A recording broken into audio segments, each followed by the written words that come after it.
आगे देखते हैं बेटा हम लोग करें। अपने लड़कों को अच्छी से अच्छी तालीम दीजिए, पेंशन और वजीफा या नौकरी का भरोसा छोड़ो। करें अपने लड़कों को अच्छे से अच्छी तालीम दो। इसके अलावा जो पेंशन की व्यवस्था थी बेटा, उस समय पेंशन की व्यवस्था जो थी वो जैसे अभी होता है कि व्यक्ति नौकरी करता है 60 62 65 साल पे, जब वो रिटायर होता है तो उसे पेंशन दी जाती है। अंग्रेजों के समय बेटा एक व्यवस्था दी गई थी कि जिन राजाओं की, जमींदारों की, नवाबों की संपत्ति अंग्रेज छीन लेते थे, उनको जीने के लिए एक निश्चित रकम राशि की वो जीते रहें उतनी रकम राशि के रूप में उन्हें दे दी जाती थी, वो पेंशन थी। तो कह रहे हैं कि पेंशन का, वजीफा का सरकार कुछ लोगों को प्रोत्साहित करने के लिए स्कॉलरशिप भी दिया करती थी उस समय, जो चापलूस तरह के लोग हुआ करते थे उन्हें करें उसका भी, और नौकरी का भरोसा छोड़िए। ये बेटा सारी चीजें वो हैं जो अंग्रेजों से मिलती थी। करें अंग्रेजों का भरोसा छोड़ दीजिए, अंग्रेजों की नौकरी करने की आवश्यकता नहीं है। तो इस सविनय अवज्ञा की तरफ बढ़ता हुआ हिंदी का पहला वाक्य है। आगे चल के गांधी जी के समय में तो पूरा आंदोलन हुआ, लेकिन ये सविनय अवज्ञा है कि भाई हम आपसे कोई संबंध नहीं रखेंगे, अंग्रेज भारत में आए हो, शासन करो, हम तुम्हारे किसी सहयोग के लिए तैयार नहीं है, बल्कि हम अपना विकास करेंगे, स्वदेशी को बढ़ाएंगे। ठीक है, लड़कों को रोजगार सिखाओ। बेटा देखिए स्वदेशी की बात आ रही है यहाँ पे। ठीक है, विलायत भेजो। विलायत भेजने से, इंग्लैंड जाने से, उनकी भाषा सीखने से, उनका ज्ञान सीखने से कोई परहेज नहीं है, लेकिन जब भारत लौट के आओ तो भारत के बनो। भारत लौट के आओ तब भी विलायती मत रहो, तब भारत के बनो, भारत की भाषा में, भारत के अंदर उन्नति करो। ठीक है, छोटेपन से मेहनत करने की आदत डलवाओ। करें बचपन से बच्चों में श्रम की आदत डलवाइए। बेटा भारतेंदु जी ने देखिए बेटा शुरुआत के एक पैराग्राफ में बात कही थी कि भारतवर्ष की बड़ी समस्या यह है कि जो व्यक्ति जितना बड़ा निकम्मा है वह खुद को उतना बड़ा आदमी समझता है, या समाज के लोग उसे उतना बड़ा आदमी समझते हैं, और जो व्यक्ति जितना अधिक श्रम करता है उसे उतना नीचे का व्यक्ति माना जाता है। ये भारतवर्ष का सबसे बड़ा दुर्भाग्य रहा है। बेटा श्रमिक को अब अस्पृश्य माना गया, अछूत माना गया, और जो बैठ के खाने वाला व्यक्ति था उसे पूज्य माना गया।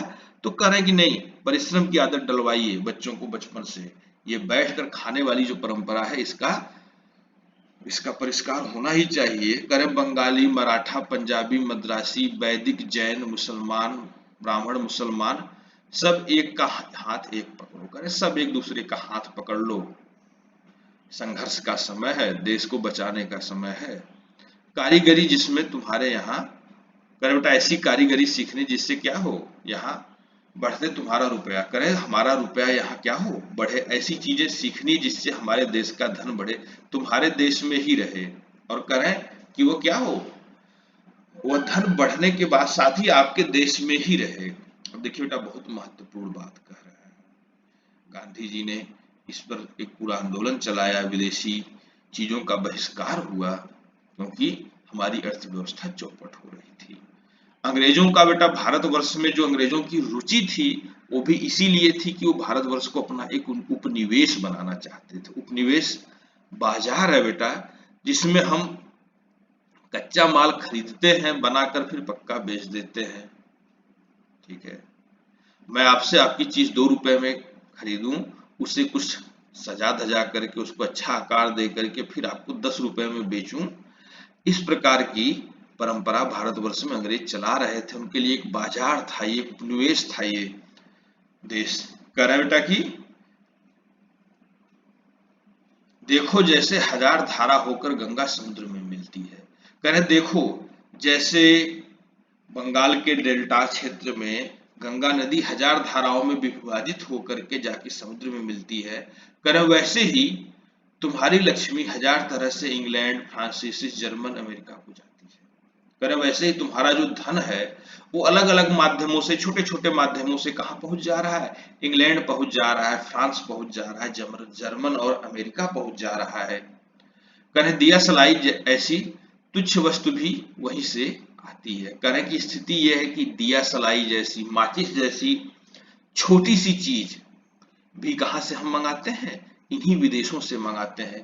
कहें जरा अपने आप को देखो, तुम जिस मार्किन की धोती पहने हुए हो वह अमेरिका की बनी है। करें आपने जिस मार्किन की धोती पहनी है वह अमेरिका की बनी हुई है।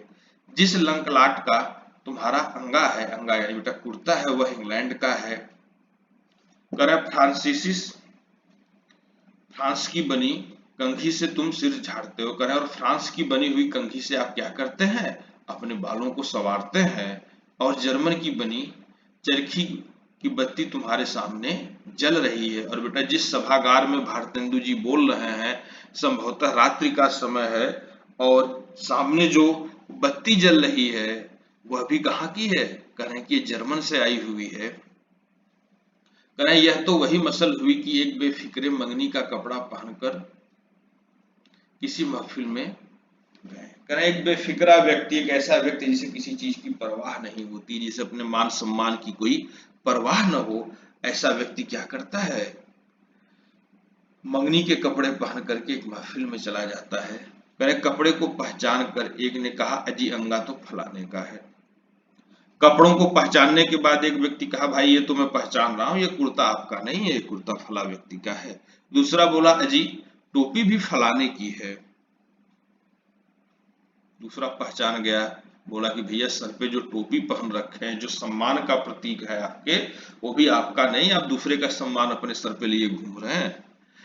तो बेटा ऐसा बेफिक्रा व्यक्ति, बेशर्म व्यक्ति, उसे क्या फर्क पड़ने वाला है। तो कहा, उन्होंने हंसकर जवाब दिया कि घर की तो केवल मूछें ही मूछें हैं।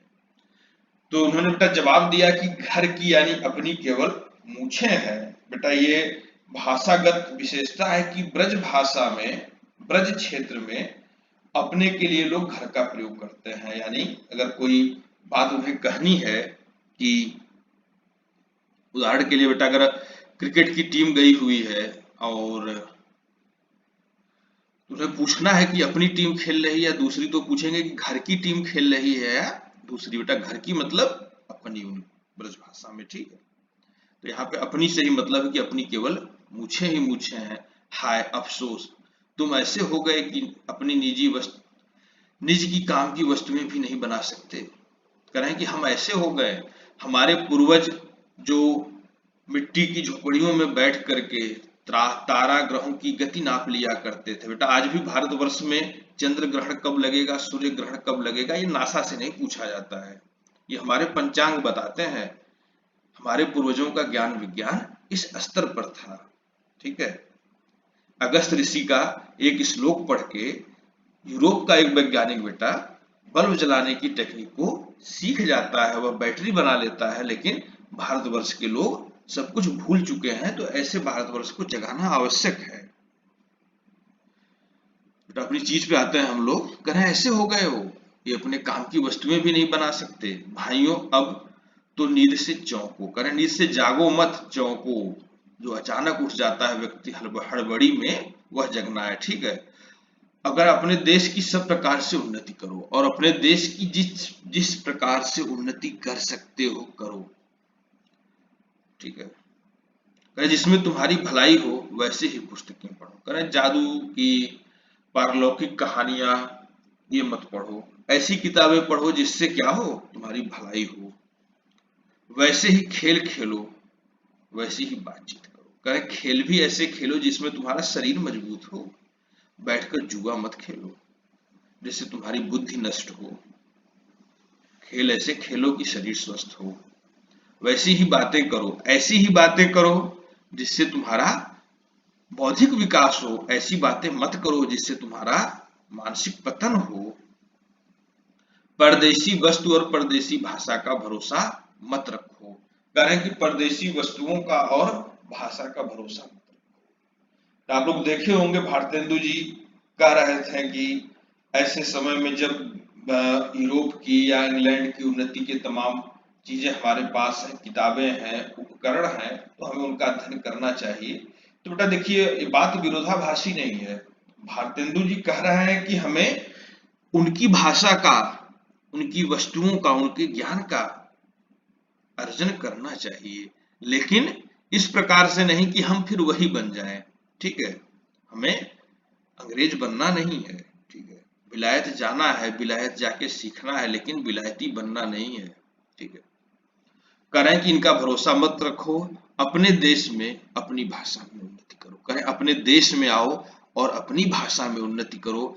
विदेशों की चीजों को सीखिए, अच्छी बात है, लेकिन सारी चीजें ला करके अपनी भाषा में, हिंदी में ला करके रखिए, भारतवर्ष का विकास करिए। इस प्रकार से हम लोगों का बेटा निबंध आज ये समाप्त हुआ। भारतवर्ष उन्नति कैसे हो सकती है। धन्यवाद। जय हिंद। आपका दिन मंगलमय हो।